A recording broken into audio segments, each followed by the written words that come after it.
नगर परिषदा आणि नगरपंचायतींसाठी उमेदवारी अर्ज भरण्याची मुदत थोड्याच वेळात संपणार। महाराष्ट्रातील 246 नगर परिषदा आणि 42 नगरपंचायतींसाठी 2 डिसेंबरला मतदान। उमेदवारी अर्ज भरण्यासाठी बीड नगरपालिकेत मोठी गर्दी। वेळेत अर्ज भरता यावा यासाठी उमेदवारांची धडपड। गर्दी पांगवण्यासाठी पोलिसांचा सौम्य लाठीचार्ज।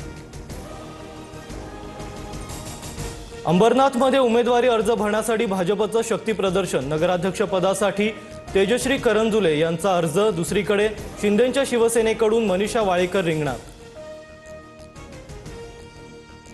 राष्ट्रवादीच्या अनगर नगराध्यक्ष पदाच्या उमेदवार उज्ज्वला थिटेंचा पोलीस संरक्षणात अर्ज दाखल। राजन पाटील अर्ज भरू देत नसल्याचा आरोप, तर वैफल्यग्रस्त लोक बाहेरचं पार्सल आणून उमेदवार लादतायत, राजन पाटलांचं वक्तव्य। पुण्याच्या चाकणमध्ये ठाकरे आणि शिंदेंची शिवसेना एकत्र। शिंदेंच्या नगराध्यक्ष पदाच्या उमेदवार मनीषा गोरेंना ठाकरेंच्या सेनेचाही पाठिंबा। गोरेंचा अर्ज भरताना ठाकरेंचे आमदार बाबाजी काळेंचीही हजेरी। अमरावतीत ठाकरेंची शिवसेना आणि मनसेची युती। दर्यापूर अंजनगाव सुर्जीमध्ये ठाकरेंची सेना आणि मनसे एकत्र। दर्यापूर नगराध्यक्ष पदासाठी भावना भुतळा यांना युतीची उमेदवारी। येवल्यात छगन भुजबळ आणि समीर भुजबळांना धक्का देणारं समीकरण। शिंदेंची शिवसेना आणि पवारांची राष्ट्रवादी एकत्र। शिवसेनेच्या रुपेश दराडेंना राष्ट्रवादीचा पाठिंबा। जागा वाटपाची बोलणी कधी सुरू करायची? उद्धव ठाकरेंकडून विचारणा। ठाकरे बंधूंची जागा वाटपाची प्राथमिक बोलणी उद्यापासून सुरू होणार। स्मृतीस्थळावर उद्धव ठाकरेंचा बाळा नांदगावकरांशी संवाद, सूत्रांची माहिती। हिंदू हृदय सम्राट बाळासाहेब ठाकरेंचा आज स्मृतिदिन। 11 वर्षांनंतर ठाकरे बंधू बाळासाहेबांच्या स्मृतीस्थळी एकत्र। उद्धव ठाकरे, राज ठाकरेंसह आदित्य यांच्याकडून बाळासाहेबांना अभिवादन। राज ठाकरेंकडून बाळासाहेबांसोबतचा जुना फोटो शेअर। आधी समाजकारण मग राजकारण हे आमच्या विचारात रुजवणाऱ्या बाळासाहेबांच्या स्मृतीला अभिवादन। राज ठाकरेंकडून ट्विट। बाळासाहेबांनी हिंदुत्वाला नवा आयाम दिला। आम्हा सर्वांसाठी बाळासाहेब ठाकरे श्रद्धेय। मुख्यमंत्री फडणवीसांकडून बाळासाहेब ठाकरेंना आदरांजली। अजित पवारांच्या नातेवाईकांना 500 कोटींचं हॉस्पिटल बहाल केलं जातंय का? अंजली दमानिया यांचं ट्विट करत सवाल। पद्मसिंह पाटलांच्या तेरणा ट्रस्टला पीपीपी तत्वावर हॉस्पिटल देण्याचा घाट, दमानियांचा आरोप। तेरणा ट्रस्ट आता राणा जगजितसिंह पाहतात। सुप्रिया सुळेंचं दमानियांना उत्तर। तुळजापूर ड्रग्ज प्रकरणात अडकलेल्या व्यक्तीला राणा जगजितसिंह यांनी भाजपात घेतलं, सुळेंचं वक्तव्य।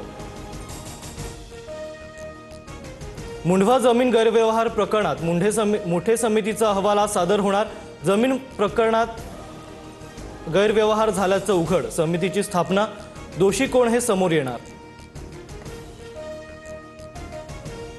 पालघर साधू हत्याकांडात मुख्य आरोपी म्हणून भाजपनं काशीनाथ चौधरींवर आरोप केले। त्यांनाच वॉशिंग मशीनमध्ये घालून भाजपनं पक्षात घेतलं, रोहित पवारांचा ट्विट करत आरोप। काशीनाथ चौधरींच्या भाजप पक्षप्रवेशाला स्थगिती। काशीनाथ चौधरी कालपर्यंत त्यांच्यासोबत होते तेव्हा आरोप लावला नाही। संपूर्ण चौकशी करून निर्णय घेतल्याचं स्थानिकांनी सांगितलं, फडणवीसांची प्रतिक्रिया। मुंबई महापालिकेच्या अनुषंगानं आज भाजपची महत्त्वाची बैठक। महायुतीत जागा वाटपापूर्वी भाजपकडून तयारीला वेग। मुंबई कोअर कमिटीची आज संध्याकाळी 6 वाजता बैठक। वनमंत्री गणेश नाईकांची पुण्यात बैठक संपन्न। संख्या नियंत्रणात आणण्यासाठी बिबट्यांची नसबंदी करण्यावर चर्चा। पिंजरे वाढवण्यावरही भर असणार। नाशिकच्या भोसला मिलिटरी शाळेच्या आवारात बिबट्या। खबरदारीचा उपाय म्हणून प्रशासनाकडून शाळेला सुट्टी। 2 दिवसांपूर्वी काही अंतरांवर बिबट्या जेरबंद।